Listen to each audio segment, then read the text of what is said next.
So, false start. Hey guys, future Thom. Past Thom right there. Had a catastrophic problem with RTX voice. So he went over, did his little sad marionette thing, and fixed the problem. So, action. So, hand gestures, woo! Finger guns all over the place, and thumbs ups. So, oh yeah, I gotta get used to where all that stuff works. And Unreal Community Spotlight, go check my Instagram for exactly how I felt about it. So, without further ado, this week on the show has been a week of firsts. I had my first ever American guest, I had my first ever virtual guest, and then I had my first ever African guest. So today has got to keep with the theme. So this will be the first time that I've ever had two two two guests. I've had two guests today. I'm joined today by a pair of the developers on the team that are the winners of the first round of hashtag Pitch a Game, Stelex Software, for their game Monorail Stories. They're joining me all the way from the wonderful country of Switzerland. Please, Bits and Pixels, give a warm welcome to Mr. Stefano and Mr. Marco of Stelex Software. There you go. They're the guys. For everyone watching at home, Stefano is on the right and Marco is there in the middle. So, hey guys, welcome to the show. Thanks for being here. Oh, absolutely. You guys were, of course, part of the team behind Monorail Stories. Your beautiful, story-driven pixel art, public transportation simulator. But yeah, how does it? What was that? Oh, son of a biscuit! There's no audio. Hey guys, it's me, future Thom again. So past Thom also forgot to turn the guest audio on, so he kind of sad marionetted his way over and he fixed it, and now it's working. I don't think I'm going to be back in this episode, probably in future episodes. So until then, let's take two and go. Take 47. So, Stefano on the right, Marco in the middle. Welcome, guys. So how does it feel to be the winners on the first round of Pitch a Game? It's great. It's unbelievable. Yeah, we We never didn't expect it expected at all. it. Yeah. Well, it was crazy, simply because there were so many games from coming from all over the world that looking really great, and we're so excited about. Uh, when I received the email, I didn't believe it was real. So Yeah.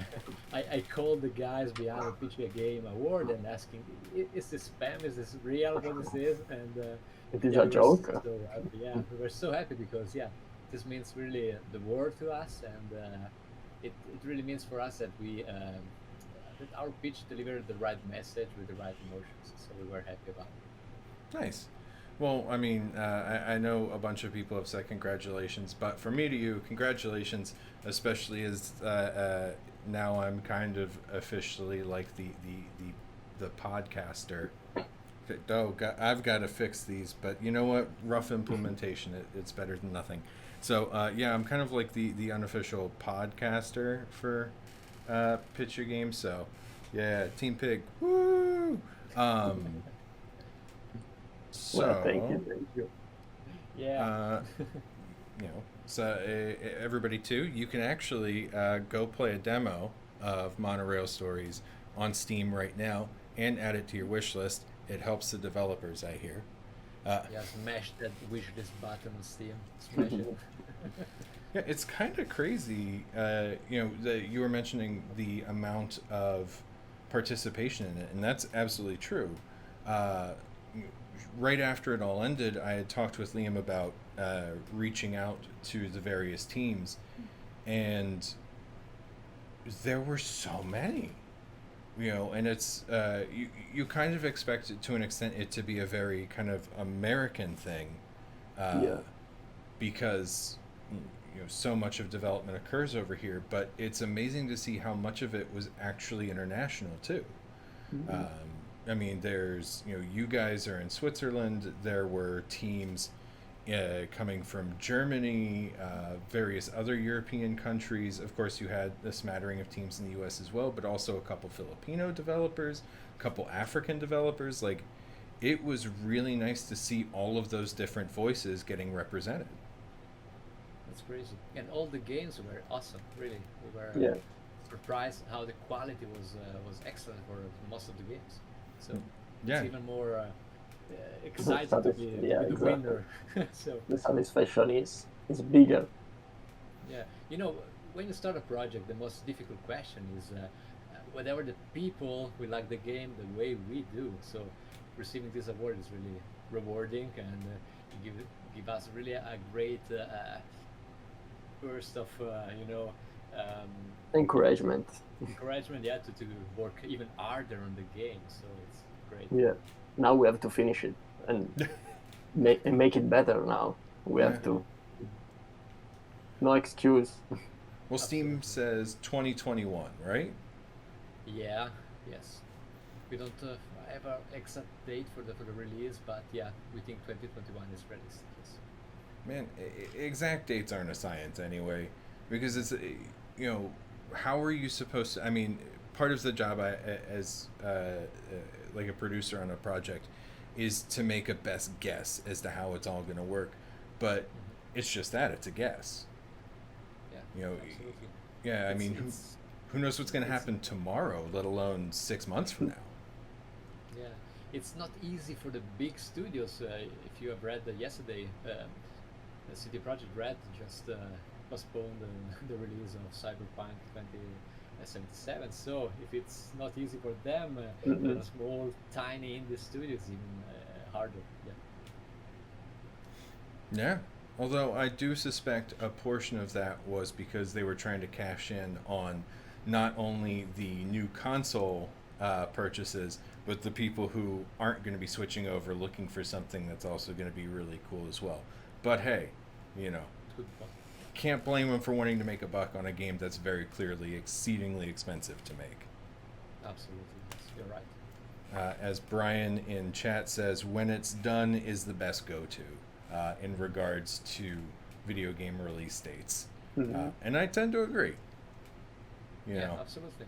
Yeah. Yeah, yeah, the same idea, absolutely. Yeah, when it's ready, and it's always really, really hard to give, an exact timing for when the game will be finished because you can have so many problems Yeah. developing the games, or less problems, or you can have this great idea that will change everything on the game, but it Mhm. takes time to implement it. So And maybe it it's could really, cause problems, other problems when we test it. So yeah, absolutely. and And then yeah, polishing everything. So yeah. well, For speaking of, oh, example, no, we go are ahead. so we are so happy because we also won another kind of award last week. We've been selected for among the best studios in Switzerland for the it's called the Swiss Games Showcase 2020. Oh, It's a nice. program, yeah, it's a program that will help small studios, during this pandemic chaos, to mm, find more fundings. That is excellent, and we already have had a call with our mentor because they give us a mentor to follow our development for the game, Wow. and he yeah. really gave us some cool ideas to even improve the quality of the Mhm. game because we already are thinking about new game modes that could really be something challenging for us, but absolutely rewarding when you play. Well, I'm super happy to hear it. Mhm. You know, because You know, I mean, for, you had one of the most beautiful games in the um, entirety of the picture game competition. Um, wow, thank you. Thank Yes, you. yeah, I mean, good pick. work, Marco. Yeah, well, yeah, It was a you introduced Marco to me as your pixel pusher, so you push some mighty fine pixels. Uh, yeah. and pixel art's one of those things that just feels kind of over, not like overdone, but just generally not particularly well done. It's you see a lot of games put out there by people who know how to draw but don't know how to make art. Mm. But yours looks like somebody who knows how to put together some art. Well, thank you. I'm glad to hear that because I agree with you. I mean, when usually when I saw some of this indie pixel art game, I noticed, I always notice that. I noticed that maybe people try to use pixel art because they don't know how to do something maybe in 2D, traditional 2D, or they cannot do something which can be really considered art. Not everyone, of course. There are a lot of exception, and when you see exception, you can recognize that. And I hope we find that way to make it good looking and eye catching at the first time. If you say we get it, I believe you. So I'm happy to hear that. Yeah, I mean, so much of what drives what's the word I'm looking for here? Like popularity and interest is how it grabs the potential audience's eye, Yeah. and uh, yours is a very eye-catching looking game. Well, I thank mean, you. you caught my attention with the art style, and then you kept it with the learn the stories of people that you're sitting with on the train. And Yeah. as somebody who has spent a lot of time on mass transit, uh, it is always very fun to kind of imagine what everybody else's like story is as they're traveling to and from work or between cities and what have you. So, what kind of, I mean, I imagine that that played a part of it, especially since in Switzerland, I hear your trains always run on time. Um, but Used to. they used to? What? Yeah. Mm. The You, majority are on time. okay. Because I was like, you guys aren't slacking here, are you? No. Yeah. No, not So, really. what was kind of the driving force behind this game in particular? Like, why a game about people on a train? Yeah, absolutely. We wanted to tell, ordinary, everyday stories, and we really focus everything on the characters. So the main inspiration behind it, the other member of the team, it's called Filippo. Filippo had this idea because it takes the train every day. So and every day you can really choose to talk to the people next to you, to ignore him.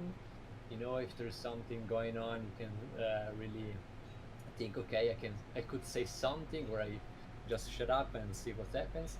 And thinking and thinking about this, and yeah, well, he already had the main idea behind the game. Because the whole game it's about choices and it's about consequences. So yeah, that's where everything started. Yeah, because you touched on something kind of very utterly human there. The question of do you interact with those people around you or not, Hmm. and so much, especially on like a train or a bus, is about kind of just getting to that place, and not about that Yeah. level of human interaction.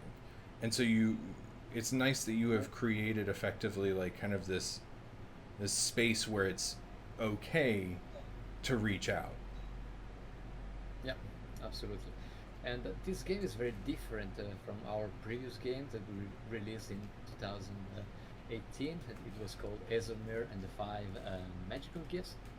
It was a classic point-and-click adventure game, and it was a story of Ezomir and a journey um, for the first time outside this world. And it was a journey to new locations.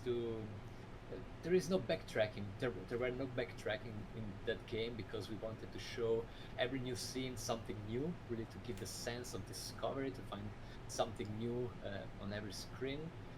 With the Monorail Stories, we wanted to have the opposite. So we wanted to give the sense of routine, the daily, comfortable routine, to see the same people every day, to see the same, location every day. So we really focus on that, really to give the sense of routine.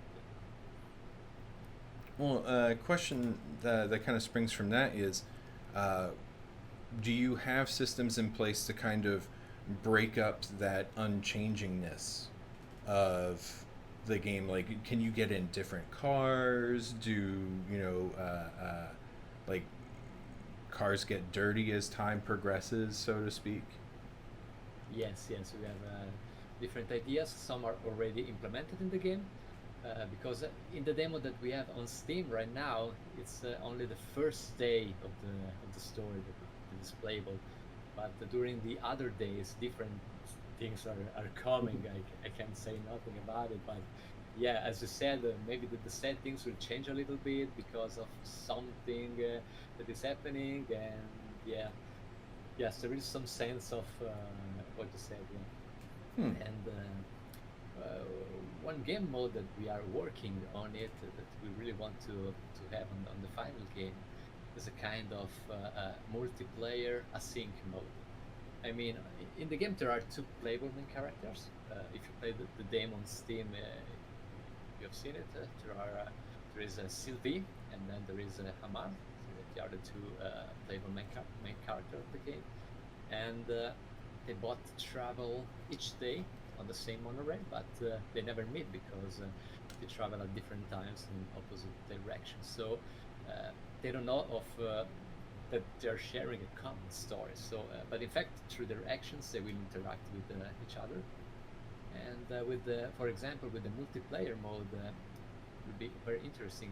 For example, I play one character, and for example, Marco plays the other character, but I have no idea what he's doing on his turn. So it's really interesting to have a kind of game like this. It kind I of think.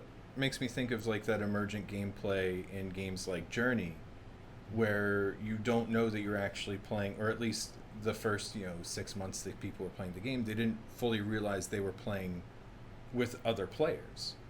Yeah. You know, Yeah, we are thinking about different. Yeah, for example, play multiplayer with a friend of yours or a member of the community, or or somebody like in the game Journey that you really don't know who is.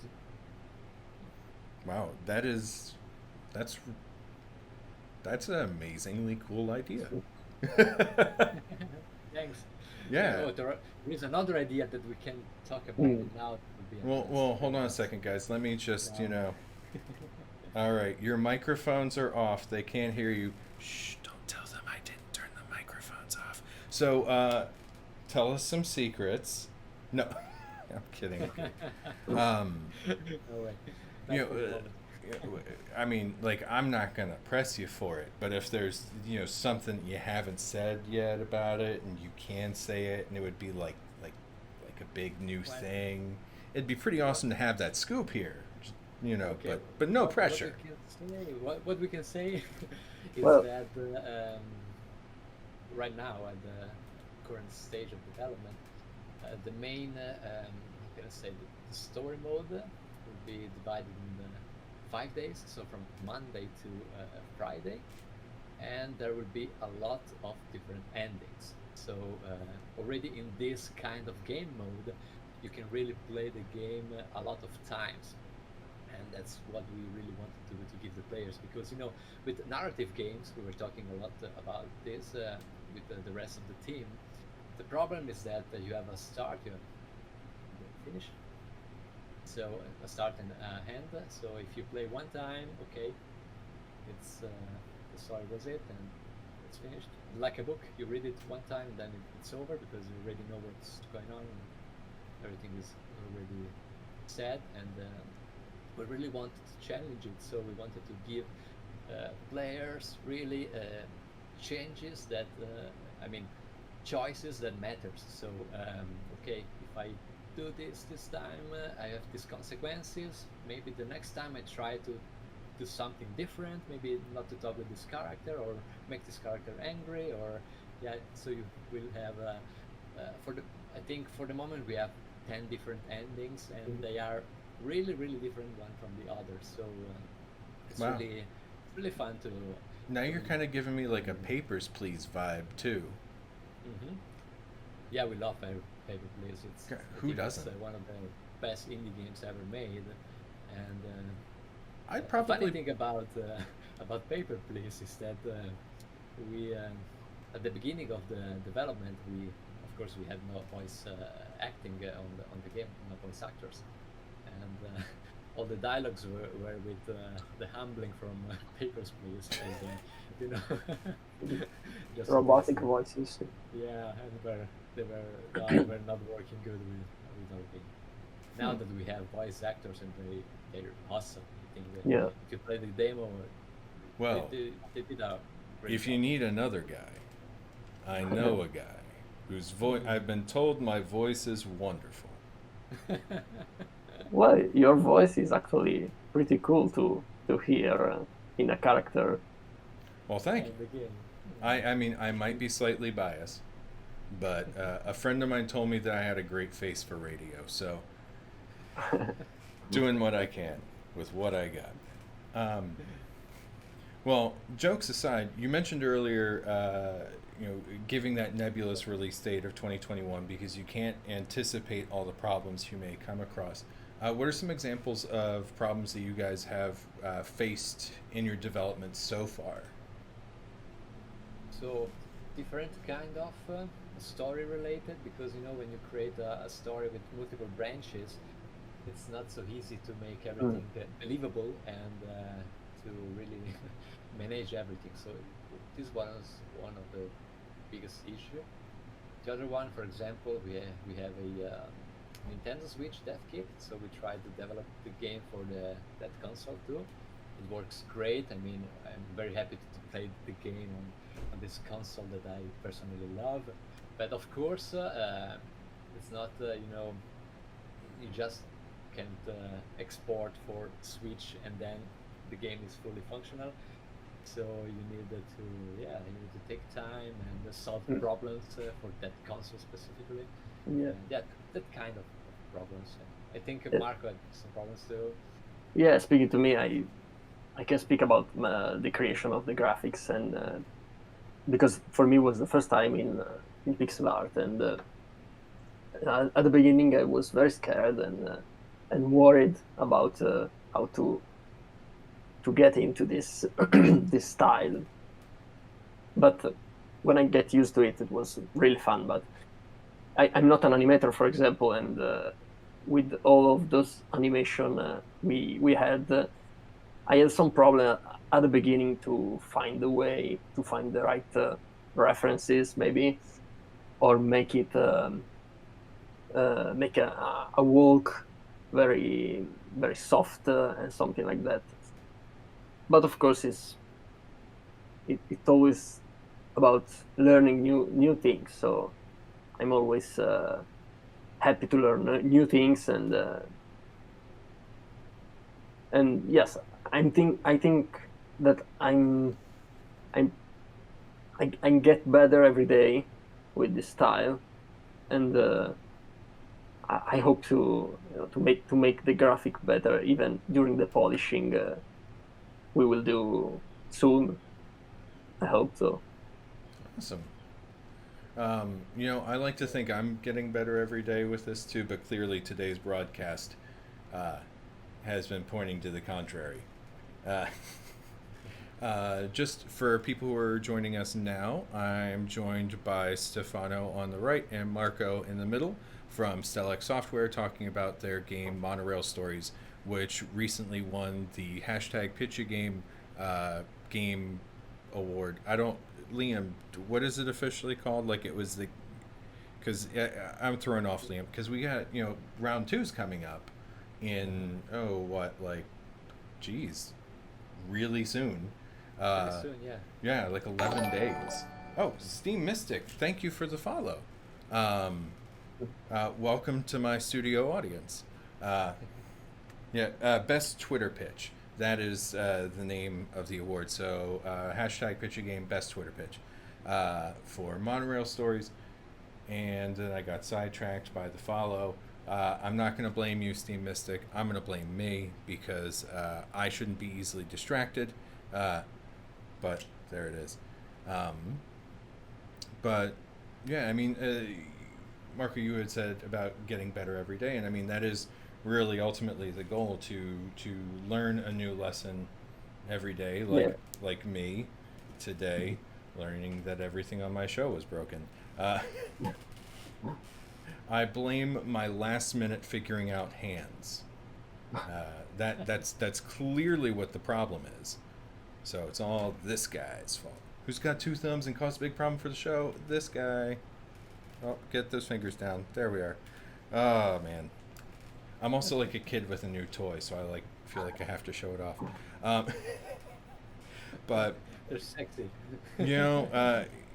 I'm quite fond of the stock Unreal Engine virtual reality hands, and I will be sad when I eventually get rid of them. But for now, they're mine, and they can do finger guns. So, what was my next question? I'm going to pretend that it's actually over there, and I did actually prepare those cards that I told you I didn't prepare beforehand. What engine are you guys developing in? We are using Unity. Man, nobody says Unreal. Well, Why? I mean, we tried everything. When we first created the prototype, we tried a different kind of, game engines, and we love Unreal engines because we were developing a game, a prototype of the game last year's was on Unreal Engine. We loved the physics, and we loved how the materials look in that engine, where it was great. But for Monorail Stories, we wanted something that was also easy to find people that could help us develop the game. So with Unity, we found a lot of more people, a bigger community, I think. But we really love Unreal too. For the last game, for example, we used for Casimir, we used Visionaire editor, Visionaire engine, and it was great too. It really depends on what your project is, and what kind of game you are creating. For example, for Monorail Stories, a 2D pixel art game, I think Unity is perfect for the moment. All right, you have now inspired me to make a 2D pixel art game in Unreal. So, Yeah, why not? Why not? Yeah, I mean, clearly I like the engine as I live in it now, but go Unreal. But different tools for different jobs, effectively. And Unity has a great community out there. One of my main problems is I don't understand how programming languages work. Like, I get it, but I can't do it. I mean, it works, but you don't know why.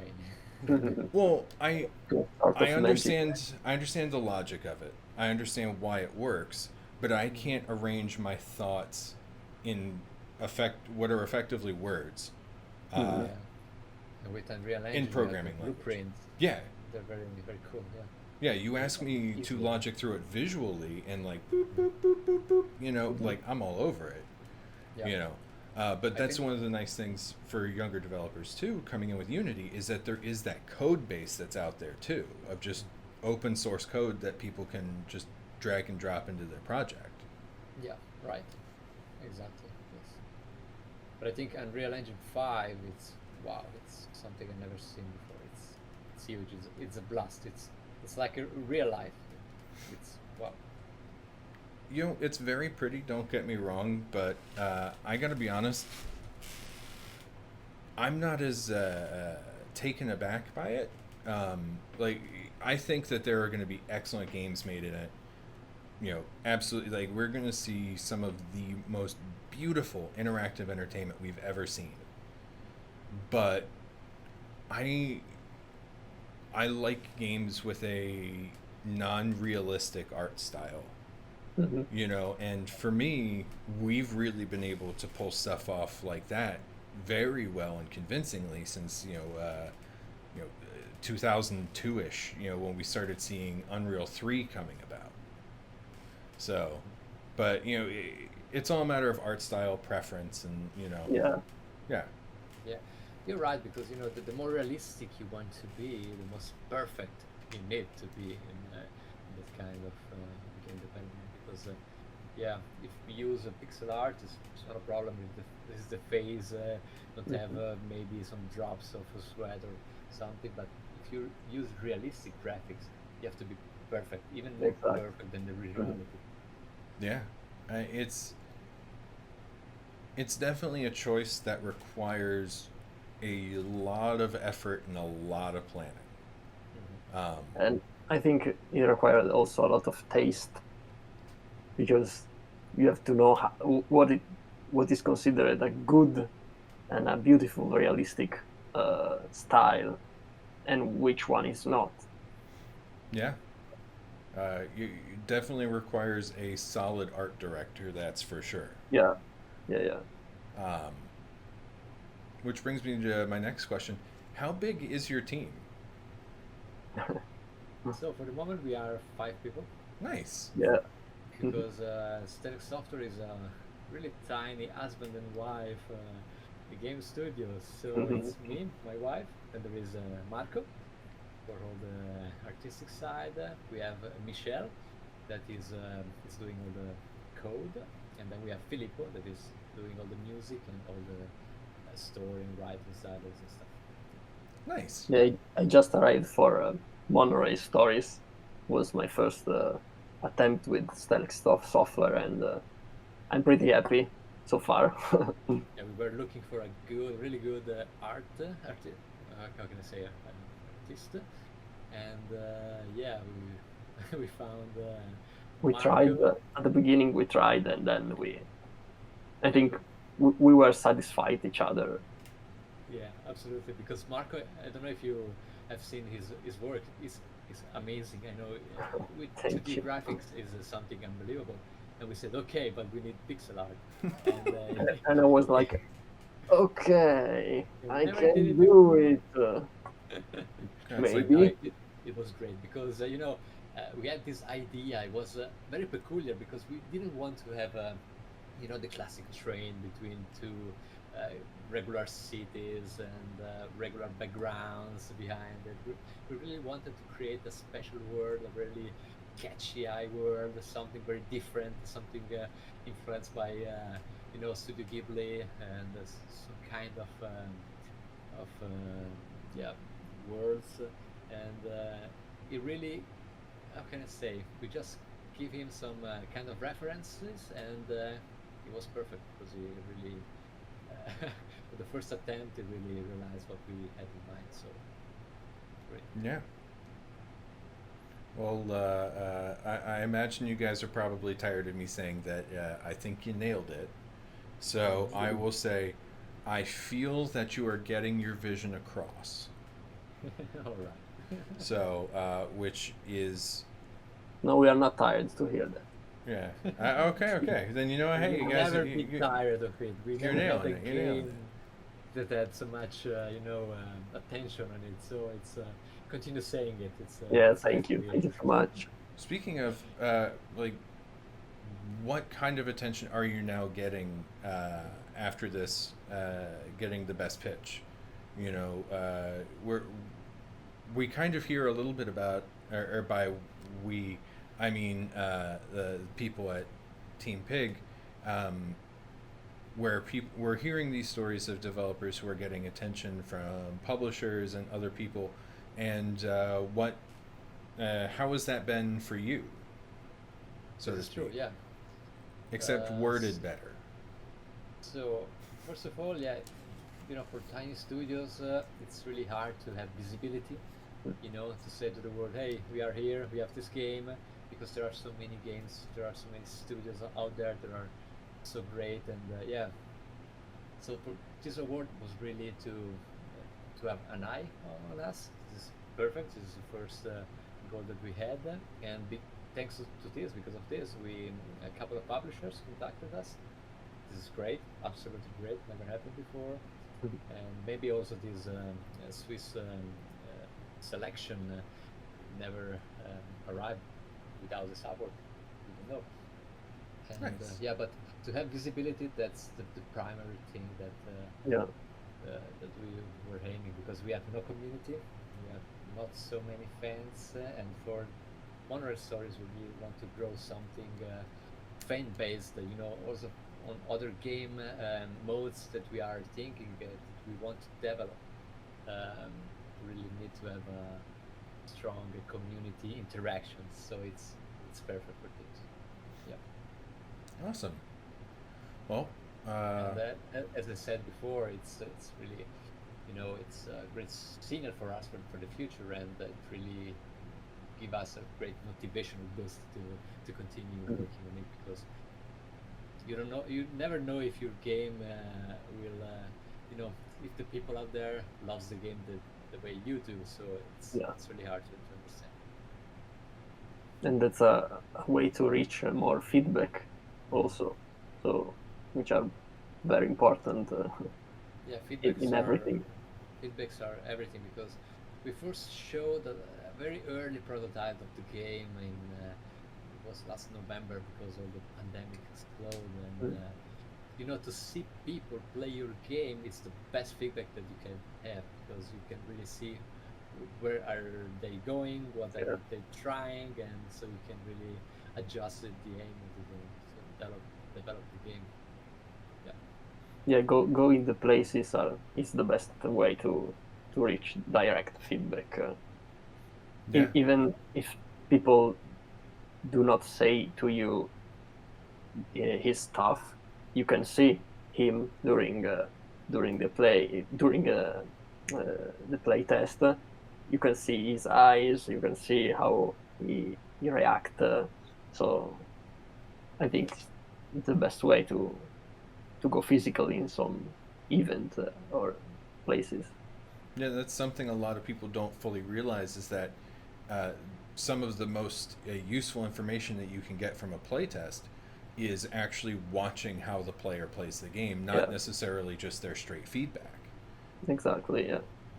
You know, right before the show, I found out in YouTube some guy playing the demo that is actually on Steam, and it was great feedbacks, because you know, when you plan the game, when you're thinking about the game design, just to imagine how the player will play your game, and you just need to try to make him do what you're thinking, but without forcing him to do it.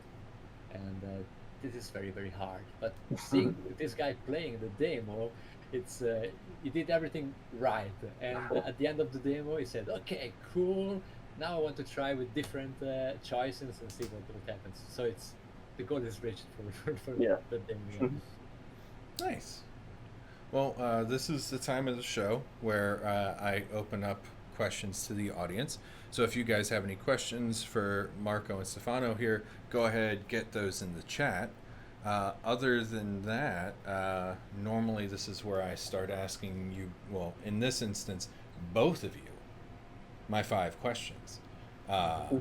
So we're going to wait a little bit on that. So just in case you two are unfamiliar, the 5 questions have nothing to do with anything we've talked about so far. They're just 5 random questions that I just ask to have fun. The point is literally to just ask you stupid things that have no bearing on anything really important. We love stupid things. Yeah. On Thursday early morning, my guest was in Africa, and I'm a big Pokemon Go player. So I asked him if he could trade me any of the African-specific Pokemon, only to find out he doesn't play. Oh, what a pity. I was not happy. No. But at the same time, you know, hey, as it is, you're not going to be getting that question because a friend of mine already brought me European Pokemon, and I try not to repeat my questions, though I eventually will end up repeating them. I have no doubt whatsoever. So, audience, any questions? Bueller? Nothing? No? That's unfortunate. You're such a bright audience. We have Liam in there. We have Brian. Oh, here we go. Okay, you guys are Swiss, correct? That's a common mistake. Yeah. Yeah, Sweden and Switzerland are not the same country. Dude, Yeah, and I'm he's from actually Europe. He should know Italian. this. So Liam. So so I must say something about the Switzerland because we're so little. We are just 7.5 million inhabitants, and we have 4 main languages. As you can hear from our beautiful Italian accent, we are from the Italian-speaking side of Switzerland. But What there is are- also the Because I knew German. German, French, and Italian. Yeah. What's the fourth? The fourth is a small one. It's called Romansh. It's very an ancient language. If you hear it, it's a mix between German and Italian and drunk people. Okay. But they're really Russian. cool. Yeah. Well, I And, learned something new in today. Italian, picture game is I think is mostraci il tuo gioco, parlaci del tuo gioco. Marco. Yes, to be precise, I am from Italy. I'm Italian, but I live really close to Switzerland. So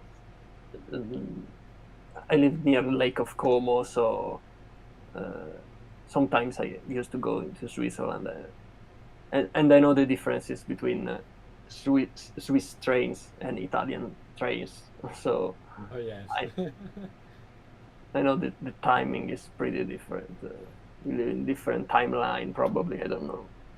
In Italy, nothing works. Nothing works well if you speak about trains and train stations. In Switzerland, way better. Well, I'm sad to hear that some of those Italian stereotypes are true. Yes, all the Italian stereotypes you heard are true. Okay, well, Maybe not are even all of your worse. American stereotypes are true. I don't own a firearm or a cowboy hat. Well, no, I do own a cowboy hat, but it's I live in Wisconsin, which is very proud of its cheese heritage. So I have a cowboy hat that looks like cheese, or it looks like it's made out of cheese. All right. So I only wear it for Green Bay Packers football games, American football games. All right. Are there a lot of farms then? Like in Switzerland? Yeah. The portion of the country I'm in is very flat. I have to travel hundreds and hundreds of miles to find mountains again. So, though I'm originally from the East Coast, in Maryland by the Chesapeake Bay, we have little teeny mountains, but they're mountains. But either way, your mountains are giant. I hear the skiing's better. I don't know. I don't ski. I prefer scuba diving. All right. In Switzerland, it's a little bit difficult to have scuba driving because Maybe in the lakes. Well, I mean, I imagine your water's very cold. Yes, very Yes. cold. Especially now, it's still snowy. It's very icy. Yeah. Yeah, this is our summer's trying to figure out if it wants to be summer or like spring, and we are today's a summer day. 2 days ago was a spring day. Yeah. So 2 days ago, doing the show was wonderful. Now it's kind of like a sauna. But Yeah. gotta get you guys on the show. Gotta help boost you guys a little bit more. So, well, if there are no further questions, I guess that means it's time for the 5 questions. All right. Sure. And now I can actually like emote stuff. Oh, this is gonna be so fun. All right. Question number 1. Ooh. Who makes better cheese, Switzerland or France? Switzerland. Switzerland. Was this? I agree with that. Yeah, absolutely. Because the French cheese are too much strong, I don't know. Stinky. Stinky, yeah, very stinky, very very strong, too much. Speaking real quick of French cheese, one of the, at least in the U.S., more like famous French cheeses is, how are we verifying the validity of these answers? Well, very clearly, Steve. Steve, thank you so much for being here. Stack Up Shanghai Six. That is Steve Meshuga. He is the founder and head, and probably like 8,000 other titles of StackUp.org, a wonderful American charity that provides assistance for military veterans. I can actually like emote like a finger, a proper salute for you, sir. So that was fun. But yeah, I'm a neutral observer on this, as I am now live in American cheese country. So I am accepting the validity of their statement, primarily because they're using appropriate words for a description of cheese. Hmm. So, Swiss cheese. yeah. I mean, look, I'm gonna be honest. We are What neutral too. We are neutral country too. So Yeah, exactly. Or as a friend of mine, she's half Filipino, half Swiss, but from Canada, and we were trying to come up with inoffensive stereotypes for people, so we could stop like using like terrible stereotypes. And I think the one we came up with was umbrella voting fence sitters. okay, that's bad. Yeah, well, you guys are neutral, so you sit on the fence, and then I hear something about voting with umbrellas. okay, never heard about it.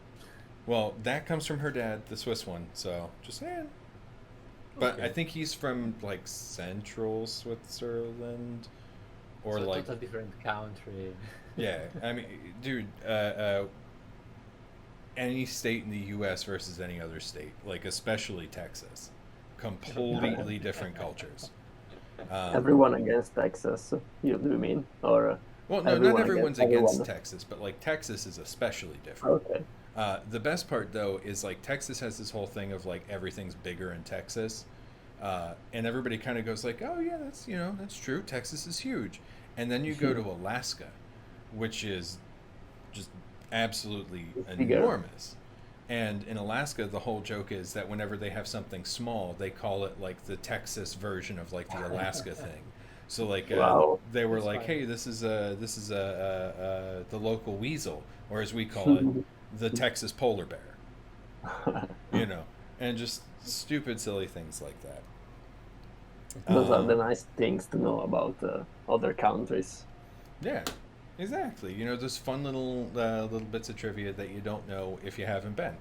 Um, all right, so question number 2. Why is Fahrenheit better than Celsius? Now, why is Celsius better than Fahrenheit? I don't know. Fahrenheit's really exclusive. Only a few countries use it. I Yeah. know probably there will be a scientific reason, but I'm not so informed. Maybe because it's like the metrical system. I don't know. Maybe it's not true. It's No, like 100 meter or 1 kilometer. I don't know. And no, I don't know. wait, 1 mile being made of 5,280 feet, which are then made up of 12 individual inches. Like that system doesn't make Oh my. immediate perfect sense.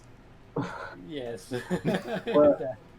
I used to live for a while in LA, and I had to print some artworks on the paper, Oh yeah, and you and use A4, right? we use, yes, A4, A3, and but there I had to inform about the paper size, Eight and a and it half was by like 11. there were just I don't remember the name, but there is a size which is called in a different way if you take it in vertical or horizontal way. It's the same size, but different name if you take it in vertical or horizontal. I don't know why, but it's the same size. But Because you call it different. look, comparing between. I don't know why, but it's nonsense. Why? Why? Nothing is simple here. That's the plain and simple truth of it. Um, yeah, nothing is simple. Everything is meant to be confusing, and the more confusing things are, the more jobs we can create with it. Yeah, That's a that's Because good true. then you But answer. need somebody to explain to you the sizes, and then that person gets explained to them by the people that make the paper. So paper, middleman to you. Ba bam. There you go. This makes sense. This That's makes America. sense. Yeah. Make things more but that, complicated but that's a good thing because uh, it could create more jobs. If until we it's make computers that can explain things. yeah. Like me. And your Uh, hands. I really love this. This is so great. We're number one. We're number one. Sorry, for those of us just joining us, I didn't have emoting hands on my last show, and now I do. So I'm going to be talking about this for like the next like 5 shows, and then everybody in the audience is just going to be like, "Oh, there's Thom, another kid who's happy with the magic trick they learned." Let's all just pretend that we don't know that he always We had the speak a quarter in lot his with hand. the hands here. In Yeah. Italy and Well, sometimes this part. yeah. When you're driving something like this, you have to make so much of human communication is in like those little micro gestures and things like that. But those don't translate when you have to animate through another character. So you kind of have to make everything bigger than it normally would, so you guys get a feel for the uh, you know get a feel for the body language, which is helping to add to the meaning and all that stuff. Yeah, All right, question at number the top of 3.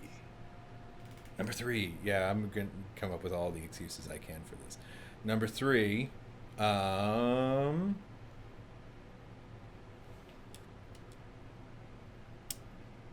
who is the best Jedi and why? Luke. interesting. Luke. Luke. Absolutely. All right, so we've got 1 vote for Luke. Uh, I don't know because maybe it's very unpopular, but I like the saga in the middle. The saga Prequels. with Qui-Gon Jinn, with young Obi-Wan, and I really like Obi-Wan because we have a lot of his story. We know him when he is young, we know him when he's mature, and then we know him when he's old and he guides Luke. So I could say Obi-Wan. Yeah. You get the win for today on that answer. Luke is great. Don't get me wrong. Love me some Luke. Is stronger than Yoda, Luke. I mean, according to George Lucas, yes, but we never see him Yoda. actually use Yoda level power.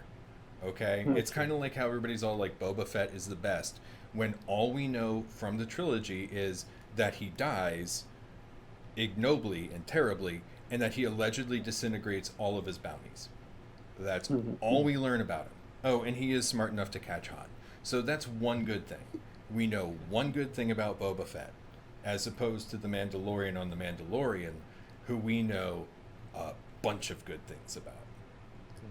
Best Mandalorian, Pedro Pascal. Sorry, Yeah. not sorry. It's just the truth. So, Okay. yeah, no, Obi-Wan, like Luke is great. Don't get me wrong, but Stefano, I agree with you almost completely, entirely on that because, uh, you know, Obi-Wan was always such an interesting character to begin with, and then getting that opportunity to get to know him better, and now that we have an Obi-Wan show coming, Oh yeah. oh dude, I can't wait. Like, but it is an animated show. No, a live action Okay. Obi-Wan show like The Mandalorian Ooh. with Ewan Ooh. McGregor. Oh, with him. Yeah, yeah, we're getting Wow. we're getting You full have on. my attention. So we will know even more. Mm-hmm. Yeah, it's supposed to fill in the time between Revenge of the Sith and New Hope. Okay. So yeah, so that's gonna Interesting. be some fun. Because Yeah. yeah, hello there. In my best Ewan McGregor impression. All right, question number 4. Why is Halo the best Xbox game?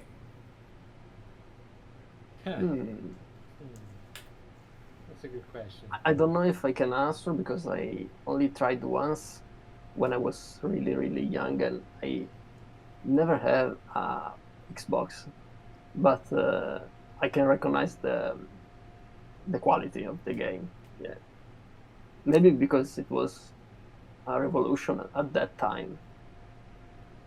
No, it Nothing was done like that before. I don't know.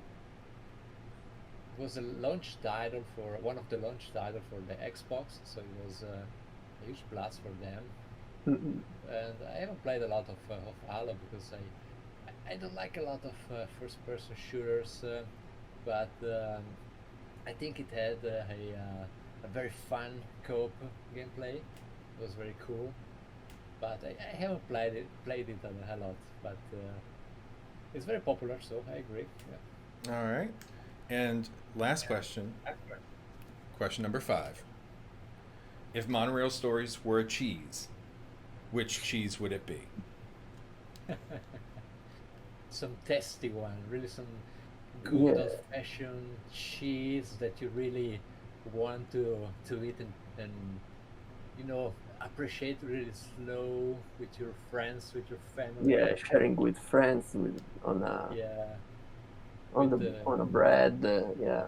and drinking good wine along with, and yes, I think this will be the So I'm if I'm, I'm yeah. hearing the delicious smoked mozzarella that I'm keeping in my fridge downstairs Mm. right now. You guys It's suddenly Yeah, coming in. you maybe made it me could be hungry. a mozzarella because everyone loves mozzarella. Yeah. Oh man, there's this great creamery here in Wisconsin that does a smoked mozzarella. It is just perfect. Like mozzarella di bufala, Yeah, smoked mozzarella di mozzarella. bufala is the best. Yeah. All right. Well, Well, man, you should visit Switzerland and Italy and try all of our cheese. hey man, it's on my list. I have been north of Switzerland. I have been west of Switzerland. I just haven't crossed the Alps to get there. So, There is a train that goes under the Alps, well, I mean, it's and still crossing the Alps. right under the Alps. Yeah, Yeah. it's and you arrive here in where we live. Yeah, I bet Mhm. Hannibal wishes that tunnel had been there several thousand years ago. So, it's yeah. I think it's only 15 minutes the tunnel, but you really cross the Alps. It's great. Yeah. nice. Well, gentlemen, it has been a pleasure to have you here for the show. Where can everybody find you, your game, your developer? Where on social media can they show you all some love? So we are on Twitter, Facebook, Instagram at Stelex Software, one word. So we have also a website, stelexsoftware.com, and you can play in these days a demo of Monorail Stories during the Steam Game Festival. So go on Steam, search for Monorail Stories, download the demo, and please add the game Wish to your list it. wish list. Yeah, Yes. smash that button. I have done both of those things. Oh, Yeah. great. Hey, as soon as I saw the post for it, I was like, click, click. Great, great. Mhm. Hey man, I'm not gonna have you on my show unless I'm like actually supporting you, because then I feel like it's a big lie if I'm all like, yeah, come on my show, let's talk about your game, Mhm. drive up support. Not gonna actually support you. You know, We it feels appreciate like, it. Yeah, yeah, it thanks. feels like a lie. So, gentlemen, thank you very much for being here. I look Thank forward you. to Thank seeing you. all of everything that happens over the next nebulous, let's say, 18 months, which covers you to the end of 2021. Uh, and of course, very heartfelt, I wish you all the success.